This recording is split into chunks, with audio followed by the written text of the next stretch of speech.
직장 경험을 위해서 제공하는 코업이라는 프로그램이 있어요. 직무 교육을 하고 그 직무 교육을 바탕으로 캐나다의 취업 전선에 뛰어드는 건데, 그럼 1년 프로그램은 6개월은 직무 교육, 나머지 6개월은 직장 생활을 하는 건데, 전반기 6개월 공부하는 기간에도 내가 일을 할 수가 있어. 주 20시간씩. 그럼 아까 제가 말씀드린 대로 한 달에 1,200~300불은 제가 벌 수 있는 비용이에요. 근데 후반기 인턴 나갈 때는, 코업 나갈 때는 풀타임으로 2,500불, 3,000불.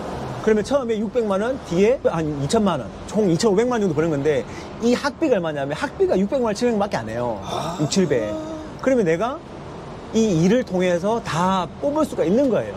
직장 경험은 직장 경험대로 하고, 영어는 영어대로 늘고, 그러고 난 뒤에 뭐 돈은 돈대로 벌고. 괜찮네요, 진짜. 학교가 부담스럽다 그러면 저는 이것도 하나의 방법이 되지 않을까. 안녕하세요. 자기소개 좀 간단하게 부탁드릴게요. 네, 안녕하십니까. 캐나다 밴쿠버에서 유학원을 운영하고 있는 하만진이라고 합니다. 반갑습니다. 유학원을 운영하신 지는 얼마나 되셨죠, 지금? 지금 유학을 한 지는 벌써 한 15년, 16년 된 것 같아요. 캐나다에는 언제 오셨는지 여쭤봐도 될까요? 캐나다는 2007년도 왔습니다. 지금 15년, 16년 차? 그럼 그때부터 그럼 유학원을 운영하신 건가요? 실제로 제가 사업을 한 건 한 3년 지나가지고 2011년도부터 이제 사업을 시작했죠. 아니, 캐나다 처음 오셨을 때 캐리어 2개 들고 오셨다고 들었는데. 캐리어 4개, 캐리어 4개? 와이프 2개, 저 2개. 아, 결혼하고 오셨어요? 저는 2007년도에 네. 2월 달에 결혼을 하고 저 먼저 한 4월 달에 가고 네. 와이프가 5월 달에 들어왔죠. 결혼하자마자 바로 왔어요.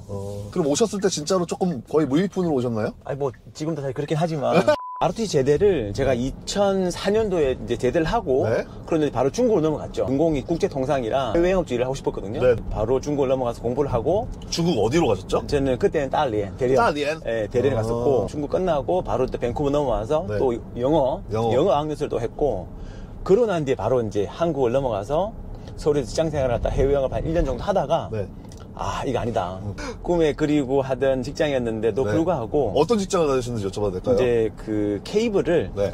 해외에 수출하는 업체였거든요. 수출업체. 그래서 뭐 공장을 짓는다든지 아니면 발전소 짓는 네. 그런 업체다. 뭐 두바이나 아니면은 뭐 미국이나 필리핀이나 그런 네. 나라에 이제 수출하는 업체였어요. 네. 팀원들 좋고 좋으신 분들하고 일을 했는데 한국의 술 문화가 너무 참 그래가지고. 그 와이프랑 연애를 9년을 했어요. 연애를 이제 대학교 1학년 3월달에 만나가지고. 시시셨네요. 시시죠. 이렇게 오랫동안 사귀어도 참 이게 결혼하고 나면은 조금 힘들겠다. 싶어가지고 당장 사실 진짜 좋아하던 직장이었지만 네. 그만두고 이제 캐나다를 오게 됐죠. 사실 또 다른 이유가 있는데 네. 진천놈이 서울에 직장생활 하다 보니까 네.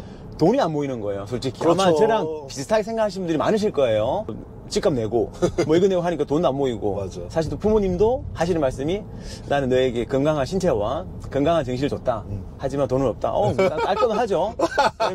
서울에서 고생하나 네. 내가 또 생활했던 밴쿠버에서 고생하나 네. 똑같겠다 싶어가지고 저는 그냥 밴쿠버에 생활하면 영어라도 늘겠지 하고 온 게 캐나다에 오게 된 결정적인 이유죠. 사실은. 사실 그 채널이 이방인 성공시대인데 네. 사실 제가 이방인 성공시대에 나올 정도는 아니고 저는 캐나다 살면서 이방인 시대라는 그 제목을 가지고 진행 한번 해볼게요. 제가 네네네. 성공은 절대 아니고. 근데 제가 봤을 때는 충분히 뭐 성공하셨고, 성공이라는 게 사실, 그죠? 의미가 각자마다 틀리겠지만. 사실 이 성공이라는 건 다른 사람도 인정을 해줘야 되고, 네. 나 스스로도 사실 인정해야 되는데, 네. 그 정도가 절대 아니니까. 이방인 시대. 시대편으로 한번 이방인 진행을 해보겠습니다. 너무 좋을 것 같아요. 네, 네네. 알겠습니다. 이 다운타운은 주차비가 굉장히 비싸서 그런데 하루 종일 되면 얼마예요? 이게 지금 한 15불, 60? 생각보다 높지 않네요? 네, 제일 싼 데 찾았어요. 갑시다. 그럼 사무실은 어디에 위치해 있는 거죠? 제 밴쿠버 다운타운에 있습니다. 여기가 밴쿠버 다운타운이에요, 네, 그죠? 너무 좋죠. 와, 너무 오랜만에 오네요. 네, 좋아요. 볼 것도 많고, 살아있고, 생동감도 넘치고. 여기도 학교가 있고요, 그죠? 맞습니다. SFU가 여기 있네요, 그죠? SF 다운타운 캠퍼스도 있고. 긴 이야기인데 이게 웃으면서 살 이야기는 아니지만 뭐 시간이 지나니까 사실 추억은 남죠. 많은 일이 있긴 하지만 뭐 생각나는 거는 와이프랑 애기랑 그 돈이 없어서 지하 방가에 이제 했는데 한여름에도 두꺼운 이불을 덮고 자고. 왜요? 너무 추우니까. 한여름에도? 한여름에도 진짜 7, 8월 달에도. 한겨울에는 막 방 안에서 입김을 불면 막 입김이 나와요. 아, 처음에 사셨던 곳이? 그렇죠. 아이고. 장난 아니었어요, 진짜. 여기 이제 제가 살았죠. 애기 어렸을 때. 와이프가 유모차를 이제 끌고 다니는 거예요. 왜냐면 한국 한인마트가 한 500m 정도 되는 그렇죠, 그렇죠. 그 유모차에다가 비닐봉지를 뭐 알죠? 그 고리에다가 걸고 밑에 쌀 싣고 막 오는데. 아이고, 차가 없으니까 또. 차 없었죠. 왜 차가 웬 말이야. 돈도 먹고 살고 먹는데. 비가 주로 오는 거예요. 아이고, 어떡해. 애기도 있는데. 막 비가 쏟아지니까 중간에 우리 둘이 서가지고 하늘 보면서 눈물이 흘렸던 생각나요. 지금도 그 생각하면 굉장히 마음이 울컥하는데 나도 사실 눈물 흘렸지만 사실 눈물에 가려가지고 안 보게 했지만 와이프 같은 경우는 되게 막 닭똥 같은 눈물을 흘렸던 게 기억이 나요. 자, 여기 어디냐면 우리 사무실 바로 맞은편인데 네. 싱클레어 빌딩이라고 캐나다 정부 멋있어요. 빌딩이에요. 여권 만들고 그다음에 씬넘버 이제 일을 하기 위해서 만든 씬넘버를 만드는 곳인데 그 사무실 바로 앞에 네? 저희 사무실이 있습니다. 네, 아, 여기요? 가시죠. 네. 네. 날씨가 너무 좋네요. 좋은데요, 오늘 날씨. 네. 촬영한다고. 다운타운 분위기도 너무 좋습니다. 네. 저희 사무실에 보면 난 여기 빵집에 사람이 이렇게 많은 이유를 잘 모르겠어요. 도넛 집이네요. 이 정도까지. 아, 이거 유명한 데잖아요. 브레이크한데. 네. 네. 이거 해. 땡큐. 안녕하세요. 굿모닝입니다. 안녕하세요. 원장님, 여기가 원장님 사무실인가 봐요. 네, 제 사무실 맞습니다. 네, 오게 되면. 깔끔하네요. 하나 안 갈 거예요, 사실. 아니, 아까 전에 밖에서 네, 네. 캐나다 처음에 이민 오셔가지고 네네. 저기 사모님이랑 애기랑 네네. 어려운 시절을 말씀을 해주셨는데, 그죠? 네. 이민을 해보니 이런 점도 있었지만, 이민해보니 이런 점은 참 좋더라. 한국이랑 비교해보면, 아무래도 가족이랑 보낼 수 있는 시간이 많다. 아니, 우리는 오롯이 저희 네 가족밖에 없어요. 저 와이프, 아들, 딸. 뭐 친구도 많이 없으시고. 친구는 많지. 친구 많이 매주, 우리 집에는 매주 놀러 와요, 사람들이. 네. 진짜 매주. 제가 말씀드린 건 뭐냐면, 어쨌든 간에 가족은 네 명밖에 없으니까, 우리 가족이 똘똘 뭉쳐가지고 뭔가를 해결해야 돼요. 장을 보러 가든, 뭐 놀러를 가든, 뭐 커피를 마시고 가든, 뭐 외식을 하든, 네네. 항상 네 명이 같이 움직이는 거죠. 오케이. 네, 지금 같은 뭐, 첫째가 이제 10학년이라, 네. 지금은 조금 덜 나가려고 그러는데, 여태까지는 항상 뭘 하더라도 가족끼리 항상 같이, 함께. 그런 거가 제일 좋은 것 같아요. 혹시 단점이 있을까요? 단점도 물론 있겠죠. 사실은 제가 아무래도 우리 한국에 계시는 또 가족분들 계시잖아요. 양가의 부모님들. 좀 죄송하죠. 사실은 옆에 있으면서 제가 좀 챙겨드리고 같이 또 술잔도 기울이고 좀 힘든 거 좀 도와드리고 좋은데 뭐 지금 그러지 못하는 거 그게 가장 마음이 사실은 안타깝죠. 사실은. 원장님, 그러면은 네. 캐나다에서 대학을 다니면 얻을 수 있는 뭐 장점이 있을까요? 캐나다 대학 같은 경우에는 캐나다에 있는 게 아니라 정말 세계 각지에서 오는 친구들을 만날 수 있는 그런 조건이 되고 네. 졸업을 하게 되면 또 3년 동안 일할 수 있는 비자를 줘요. 합법적으로 열심히 합법적으로 일할 수 있는 비자를 비자. 줘요? 그 주기 때문에 또 다양한 또 직장 경험을 할 수가 있고 그다음 학교를 다니는 동안에도 학기 중에는 주 20시간씩 또 일을 할 수가 있고 20시간. 20시간. 그러면 한 달에 한 뭐 1,200불, 2,300불 벌 수 있고 그다음에 방학이 되면은 또 풀타임으로 일할 수가 있어요. 방학이 되면 또 풀타임을 열 수 있어요? 그래서 어느 정도는 자기 용돈 정도는 벌 수 있지 않나 그러네요. 생각합니다. 네. 뭐 드시겠어요? 먹겠습니다. 2초 나네. 하이. 근데 사실 제일 중요한 게 어떻게 보면 학비인데. 학비죠. 그죠? 학교마다 틀리겠지만, 그냥 평균적으로 캐나다 대학의 학비가 한 학기당 얼마 정도 드는지. 자, 보통 이제 우리가 흔히 알고 있는 좋은 대학교 있잖아요. UBC, 뭐, 그 다음에 UT, 맥길 같은 경우에는 4년에 한 15만 불에서 20만 불 정도 들어와요. 한 2억 정도 매수로 든다는 말씀이시네요. 4년에. 전공이 따라가지고. 네. 그런데 일반 컬리지, 공립 컬리지 같은 경우에는 2년에, 디플로마는 2년에 한 4만 불 정도 들어가고. 4천만 원. 좀 들어가죠. 네. 원장님 지금 유학원을 오랫동안 지금 운영을 하고 계신데. 네네. 그 유학원이라고 하면 뭐 어떤 일을 하는지 모르시는 분들이 있을 것 같아요. 단순하게 생각하면은 학교를 소개해주고. 네. 그 다음에 정착을 해준다고 생각하는데 사실 이건 누구나 할 수 있는 거예요, 사실. 그렇지 않아요? 그쵸. 나 이 학교 가고 싶으면 등록해주세요. 다 할 수 있지. 제가 생각하는 유학원은 그 사람의 백그라운드, 예를 들어서 어떤 전공을 나왔고, 어떤 직장을 하고 있고, 나이가 몇 살이고, 들어와서 뭘 하고 싶고, 앞으로 계획이 이러이러한데, 계획을 짜주는 거죠. 그러니까 플래너. 시간과 돈을 가장 절약하면서 그 사람이 원하는 목표를 빠르게 정확하게 이룰 수 있게끔 만들어주는 저는 플랜을 생각해요. 이게 제일 중요해요. 지금 유학원 이름이 뭐죠? 저 벤센 유학원입니다. 벤센 유학원이 네네. 가장 핫한 유학원 중에 하나라고 제가 알고 있어요. 감사합니다. 네네. 네. 한 해 보통 유치하는 학생 수가 얼마나 되시죠? 평균적으로? 그래도 한 3,400명은 되지 않을까요? 한 해? 그러지 않을까요? 네, 저희가 뭐 한국만 하고 있는 게 아니라 네. 사실은 뭐 베트남에서도 학생을 모집하고 있고 어. 그다음에 태국에서도 학생을 모집하고 있고 글로벌 유학원이시네요. 뭐 나름대로 왜냐면 한국만 해가지고는 사실은 세상이 얼마나 넓은데 맞아요. 네. 어떻게 이런 태국, 베트남 이런 동남아시아까지 진출을 할 생각을 하셨죠? 보통 한국 여학원이라고 하면 한국 학생들을 유치하려고 사실 목표를 하는데. 그렇죠. 사실 보면 10년 전만 해도 한국 학생들이 굉장히 많았어요. 엄청 많았죠. 근데 지금 같은 경우에는 한국 학생들의 랭킹 수가 굉장히 높았다 그러면 지금은 필리핀, 베트남, 인도, 중국, 다른 동남아 학생들이 한국 학생들 숫자보다 훨씬 많은 상황이긴 해요. 최근에 한국 뉴스들을 보니까 네네. 지방대 이제 학생 수가 부족해가지고 네. 문제가 많이 되더라고요. 그죠? 저도 지방대 출신이고. 이 캐나다는 어떤가요? 캐나다 대학과 대학교들은? 제가 비교할 수 있는 거는 5년 전에, 네. 10년 전에 캐나다 대학 상황을 비교해야 되는데, 그때는 사실은 학생을 이제 저희가 입학을 시킬 때는 이 웨이팅이라는 게 별로 없었어요. 내가 5월달 학생 보내겠다. 그러면 바로 입학이에요. 아, 9월달 보내겠다. 입학이에요. 지금 같은 경우는 지금 9월달이거든요. 네.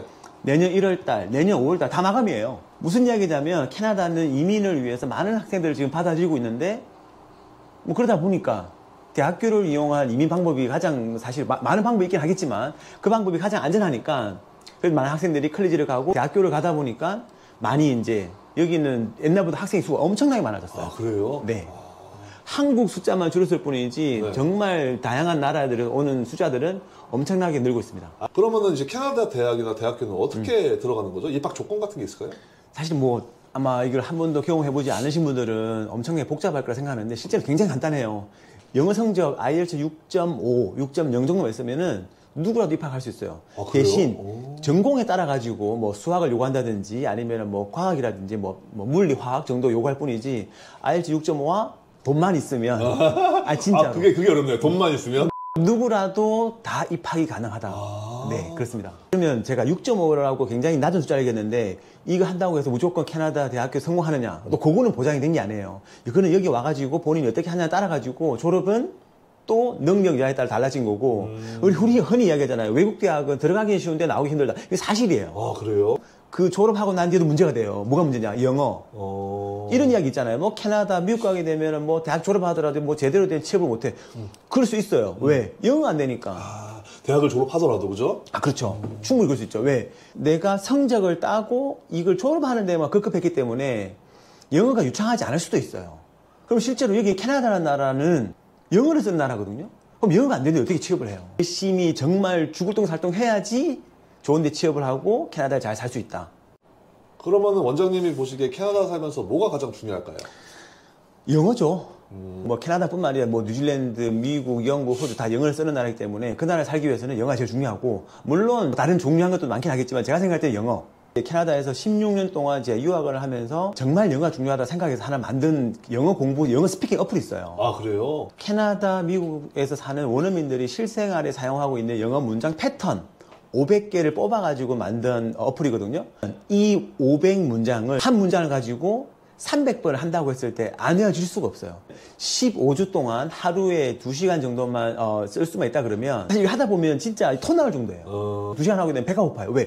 2시간 동안 계속 말하는 거니까 원어민을 따라 말하는 거예요. 결국 영어를 해야 되는 건 내가 해야 되는 거예요. 아무 의미가 없어요. 내가 안 하면 끝이에요. 눈을 보고 이해된다? 그 눈으로 이해된 거지. 내가 캐네디언하고 이야기할 때 눈으로 이야기할 거 아니잖아요. 입으로 이야기하지. 그렇죠. 머리를 믿지 말고 입을 믿고 그냥 한 300번을 그냥 무의식적으로 그냥 이거 내 머릿속에 저장해 놓는 거예요. 자, 그러면 15주 지나고 나면 500문장이 자연스럽게 내 머릿속에 들어와 있고 나는 캐네디언을 만나더라도 어디에서라도 영어를 쓰는 데는 별 문제가 없다. 그럼 500문장이잖아요. 그 안에서 단어를 하나 바꿔버려요. 그러면 그게 1000문장이 되고 단어를 2개를 바꿔버리면 1500문장이 돼요. 이게 누구한테 필요하냐면 어학연수를 가려고 하는 학생들, 준비하는 학생들, 그리고 조교학 학생들 오자마자 바로 캐네디언 학교로 가야 되는데 영어 말도 못하는데 어떻게 가요? 그 친구들, 그리고 어머님도 따로 오시잖아요. 조교학 어머님들. 그리고 내가 엄마의 영어 실력에 따라가지고 아이들에게 보여줄 수 있는 것들은 굉장히 달라진다. 그렇죠, 그렇죠. 미국, 캐나다, 호주에 취업을 해서 올리는 분들 있잖아요. 그분들은 오자마자 학원 같은 데 안 다니고 바로 일을 해야 되는데 영어를 안 한 상태에서 하게 되면 굉장히 제한이 되는 거죠. 그리고 실제로 호주, 뉴질랜드, 미국, 캐나다 저도 영주권자로 살고 있긴 하지만 제 주위에도 마찬가지고 캐나다에서 10년, 20년을 살았을 뿐이지 영어를 자유롭게 할 수 있는 상태는 아닌 것 같아요. 물론 보통 그렇죠. 생활하는 데는 별 문제는 없지만 그래도 조금 더 유창하게 하고 싶다라는 그런 욕망이 항상 있거든요. 저희들한테는. 그래서 저는 그분들한테도 뭐 그냥 하루에 2시간 정도 사용하셨다 그러면 저는 이거보다 더 좋은 영어 스피킹 방법이 없다고 생각합니다. 그 앱 이름이 뭔가요? 링고 부트 캠프라고 하는 영어 공부 앱입니다. 그 정보는 여기 밑에 더보기란에 남겨놓겠습니다. 혹시 감사합니다. 영어 공부에 관심 있는 분들은 한번 네. 체크해보시면 굉장히 유용한 정보 얻을 수 있을 것 같아요. 네. 원장님, 그러면은 앞으로의 목표가 있으신가요? 앞으로 목표는 일단 유학 목표로는 정말 많은 다양한 나라의 사람들을 갖다가 제가 리크루트해서 그분들이 여기에서 잘 정착하고 원하는 꿈을 이뤄낼 수 있도록 이렇게 도와주는 게 제 목표고 네. 원장님에게 성공이란? 성공이라니 참 이게 되게 힘든 건데 제가 만나는 사람들은 모두 해피했으면 좋겠어요. 집에 가게 되면 네. 와이프가 웃고 있고 애기가 웃고 있고 직장에 왔는데 사장도 해피하고 직원분들도 모두 해피하시고 그 다음에 제가 만나는 친구들도 다 웃으면서 만날 수 있는 더 나아가서 조금 아직은 그 정도 수준은 안 되지만 진짜로 저는 좀 없는 사람들 좀 도움이 필요한 사람들 없다기보다는 도움이 필요한 사람들한테 좀 손을 내밀어서 같이 좀 잘 되고 싶어요. 그런 마음이 굉장히 강합니다. 알겠습니다. 그럼 원장님이 네. 목표하시고 꿈꾸신 대로 모든 일 이루시길 기원하면서 네. 오늘 인터뷰 이 다운타운 한복판에서 마무리하겠습니다. 감사합니다. 네.